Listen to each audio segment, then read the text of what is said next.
Hi, I'm Jennifer Siebel-Newsom, and I'm the director of the feature-length documentary film, The Mask You Live In. In my travels around the world to screen misrepresentation and promote gender equality, I've encountered people who have asked, what about our boys? And isn't there a boy crisis going on? At the time, I was pregnant with my son Hunter, and increasingly sensitive to the extremes of masculinity that would be imposed on my own son.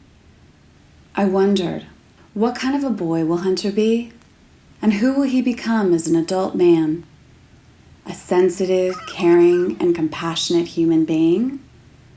Or a depressed, lonely, and disconnected portrayal of masculinity, limited by cultural stereotypes? Stop crying. Don't cry. Like, you need to pick yourself up. Don't be a pussy. Don't be weak. Be cool and be kind of a dick. Always keep your mouth shut. Nobody likes a tattletale. Bros come before hoes. Don't let your woman run your life, alright? You a bitch. What a fag. Be a man. Be a man, not a pussy. Get laid. Do something. Grow some balls. So man up. Man up. Man up. Man up. Act like a man. Be a man. We've constructed an idea of masculinity in the United States that doesn't give young boys a way to feel secure in their masculinity. So we make them go prove it all the time. Within their peer group culture, that tends to emphasize a masculinity that's defined in opposition to femininity. Each of them is posturing based on how the other boys are posturing, and what they end up missing is what they each really want, which is just that closeness. From middle school, I had 4 really close friends, and we did everything together. Once I kind of went into high school, I struggle finding people I can talk to about things because I feel like I have to deal with it myself. I'm not supposed to get help. Our kids get up every morning. They have to prepare their mask for how they're going to walk to get to school. Hopefully, they can take the mask off so they can focus on learning. A lot of our students don't know how to take it off. The mask sticks with them all the time. I want you to write, what is it you don't let people see? Almost 90% of you had pain and anger on the back of that paper. That's not a coincidence. They really buy into a culture that doesn't value what we've feminized. They begin to devalue their relational parts to themselves, their relational desires. If we're in a culture that doesn't value caring, doesn't value relationships, doesn't value empathy, you are going to have boys and girls, men and women go crazy.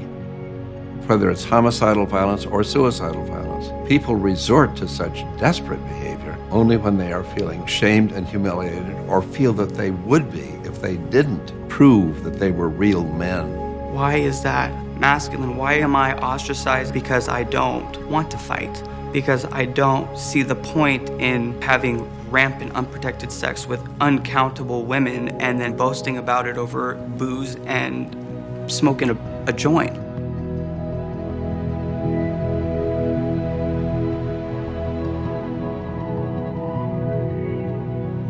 In school, guys don't want to be teased and bullied, so they pretend like they're not as smart. Addressing these low rates of graduation, the substance abuse, I do think there's a crisis, and I think they look mad, but they are sad, and their role models are few and far between. My father has never in 30-some-odd years of life told me he loved me. We didn't do that. That was an emotion, and emotions weren't allowed to be shown. I tell my son I love him every day at this point. We have to give boys permission to experience a wide range of feelings. Masculinity is not never feeling scared. It's feeling scared and then to know you can also surmount it. Older men have to make it okay for guys to be genuine and be authentic and to reach their potential in terms of achieving a healthy manhood. We need to redefine strength in men, not as the power over other people, but as forces for justice. We're giving them a great gift when we're teaching men how to be men in ways that integrate caring and compassion into strength.